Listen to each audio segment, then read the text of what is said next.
দেশজুড়ে চলছে বৈষম্য বিরোধী আন্দোলনের ডাকে অসহযোগ আন্দোলন।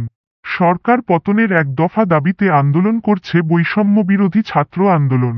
এরকম অবস্থায় বৈষম্য বিরোধী ছাত্র আন্দোলনের একাধিক সমন্বয়ক একযোগে ফেসবুক অ্যাকাউন্ট থেকে 6ই August long march to Dhaka কর্মসূচি সহ নতুন কর্মসূচির বার্তা দিয়েছেন। রোববার 4 আগস্ট দুপুরে বৈষম্য বিরোধী ছাত্র আন্দোলনের অন্যতম সমন্বয়ক নাহিদ ইসলাম ও আসিফ মাহমুদ নিজেদের ফেসবুক অ্যাকাউন্টে আন্দোলন চালিয়ে যাওয়ার ঘোষণা দেন।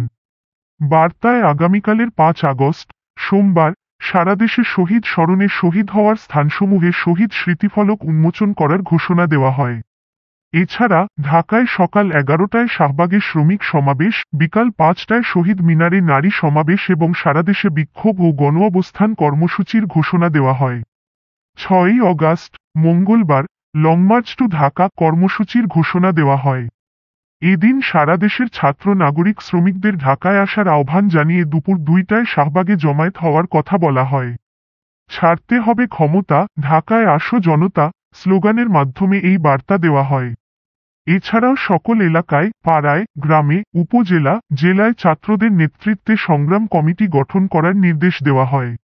সমন্বয়করা বলেন, যদি ইন্টারনেট ক্র্যাকডাউন হয়, আমাদেরকে গুম, গ্রেপ্তার, খুনও করা হয়, যদি ঘোষণা করার কেউ নাও থাকে, এক দফা দাবিতে সরকার পতন না হওয়া পর্যন্ত সবাই রাজপথ দখলে রাখবেন এবং শান্তিপূর্ণভাবে অসহযোগ আন্দোলন অব্যাহত রাখবেন।